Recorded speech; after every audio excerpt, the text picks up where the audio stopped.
Qocalanda ehtiyac üzündən filarmoniyada mühafizəçi işləmiş sevimli müğənnimiz Oktay Ağayevin sabah anım günüdür. O birbaşa xalq artisti alan 3 sənətkardan biri olub. Amma bu vaxt onun 66 yaşı var idi. Oktay Ağayevin sənəti təkcə müğənniliklə bitməyib. O, kino sənətində də fəaliyyət göstərib. Vaqif Mustafayevin Yapon və Yaponiyalı filmində milis rəisi rolunda çəkilib. O, Qızı Tapın, Dağlarda Döyüş və başqa filmlərdə mahnılar ifa edib. Oxuduğu mahnıların 200-dən çoxu lentə yazılıb.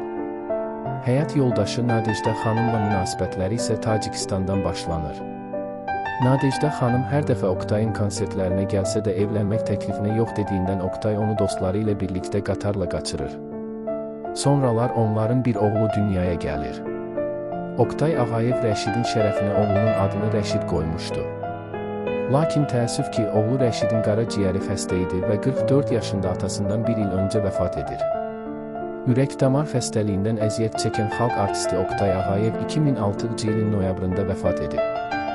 Rəşid Behbudov adına Dövlət Mahnı Teatrında vida mərasimi keçiriləndən sonra Yasamal qəbristanlığında anasının yanında torpağa tapşırılıb. Həyat yoldaşı isə bütün bu sarsıntılara davam gətirə bilmərək depressiyaya düşüb.